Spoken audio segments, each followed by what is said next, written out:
Oklahoma, and I wanted to make a quick video about buzzwords of the Fourth Industrial Revolution and the New World Order.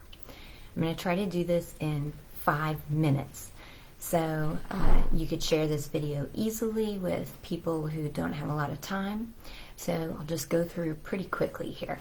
So I made a post a couple days ago that had my top 10 buzzwords, and this is what they are: sustainable, resilient, equity, inclusive, innovation, collaboration, accountable, diversity, leadership, and impact. Anytime you see these words, you're dealing with a program that is part of the Build Back Better or the Great Reset or inclusive capitalism. They're trigger words that are understood by all of the people who are involved in this. They're also programming their corporate speak. The language is developed from global marketing firms like McKinsey, Deloitte, any number of places that do focus groups and beta testing to see which kinds of words will have the most positive impact on the person who hears them. So these words have been tested, they've been proven, and now we're seeing them everywhere. That should, in and of itself, that should be a warning sign, because human beings don't all have the same experiences. We don't have the same language systems, and I would argue that that's a good thing. We learn from each other when we use different words and different images to describe something that we'd like to understand, or something that we're trying to communicate to other people. We actually benefit from that genuine diversity. So this kind of homogeneity in our language should be alarming. Okay, so I have a couple of synonyms that are used. They can be used interchangeably, or they can be used alongside some of these words. So for sustainable, you can also see words like circular, the circular economy. That is, it's also the sharing economy. It's one that balances the load of production and consumption, and it manages resources. Okay, so smart cities, smart economy, smart infrastructure, that all contributes to sustainability. Also, when you see the word long-term, know that they mean that they are managing for the future. Now, it's a ruse, because this future situation that they're throwing out there as either some condition to avoid or to pursue, it's all speculative. It's based on algorithms and predictive risk assessments that may or may not be accurate. So when you see the term long-termism, or we need to think in toward the future, then that's what it's talking about. You want to get away from short-termism and short-term results, which is like the here and now, but it also means like things that we can actually verify with real data, rather than these models that are predicted out over decades. Okay. Sustainable, it's often used with economic or workforce development, and those two things, economic development, it sounds so good, it's so appealing, especially when the economy is being wrecked. We're going to want economic development. That really translates just into workforce development, and that means the business of engineering people to populate the systems that they're pushing on us right now. So, all of these terms can be linked to or understood as sustainable development. What it really means is managed and rationed.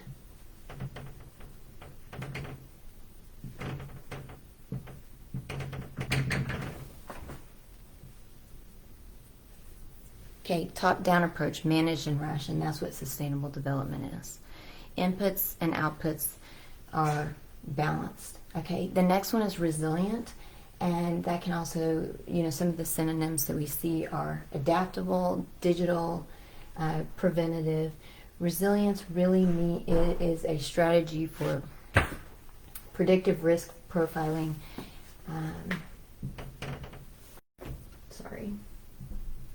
Predictive risk profiling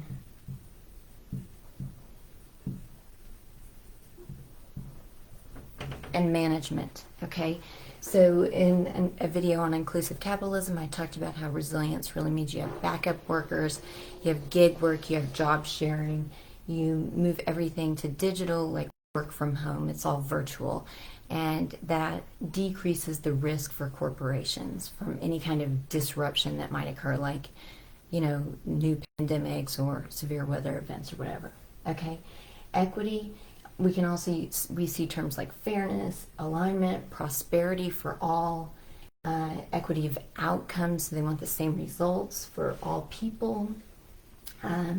It's linked with a new social contract, and that's what should really scare anyone, is that, you know, we're talking about an entirely new form of government and social relations that's being imposed upon us in this top-down way through task forces and public-private partnerships, and our representative government is out the window and corporate governance is in. That's the new social contract in equity. So, you know, if we want to really know what it means, like I have my little key here so that I wouldn't get off track. Standardized outcome and rationing and redistribution. That's what equity means.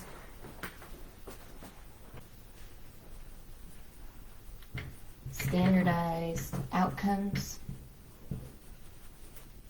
That's why all of your education systems, you know, when they say we're pursuing equity of outcomes, they want the same kind of standardized product. Rationing and redistribution. Okay. So we want everyone to be on equal footing, except, of course, that top 1%. Inclusive, what does it mean? Inclusive is important, and inclusive capitalism is the system that is being forced on us, you know, in every country in the world is getting inclusive capitalism. It's also known as stakeholder capitalism, community capitalism, or communitarianism. If you look at Nikki Rapana's work, you can see where that's going. It's really a religious system at its core. Global capitalism, this is getting rid of all kinds of borders and tax policies that might protect nation states, and so it's also borderless. It's tied to migration movements, and really that's the migration of labor. So we can understand inclusive as being, you know, when we say that it's stakeholder capitalism, like everyone has a stake. They mean business, civil society, and government all has a stake or an interest in the outcomes, the equitable outcomes that are produced. So the community, that's why I mentioned Nikki's work, the community takes absolute precedence over individual rights. So we could say that inclusive really means like no individual rights. Okay, that's why they have to get rid of the Bill of Rights, and we're seeing an attack on the First Amendment, especially through things like BDS legislation. You can look that up. Okay, innovation, it's also transformation, digital technologies, automation, AI, fintech, digital currency. When you see innovation, we have it plastered all over Tulsa. Innovation, new, progress. It is just, it's basically moving everything to virtual reality.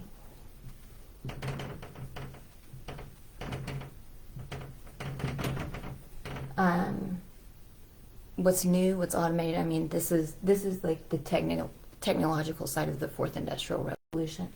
Virtual reality, or as I saw it in an advertisement, a paid advertisement in the Wall Street Journal, it is also real virtualities. Which, if you're a student of language, this should bother you because it is It's like saying a round square or something. Real virtualities. I mean, it's really fake stuff. It's dealing in the fake. Okay, let's see. All right, collaboration. We see words like partnership, community, again, integration, a common vision. I urge you to look up collective impact. There are collective impact strategies in your city to align all of the resources, both public and private, around the set of equitable outcomes that the inclusive capitalists and the build back betterers and great resetters all want. So collective impact is part of collaboration. We're going to get partnerships between business and government, and they say workers somehow figure into all that, but they don't really. Integration, common vision, seamless, frictionless. That's also high-speed internet, so it could go under innovation as well. Networking and ecosystems. All right, it's systems alignment.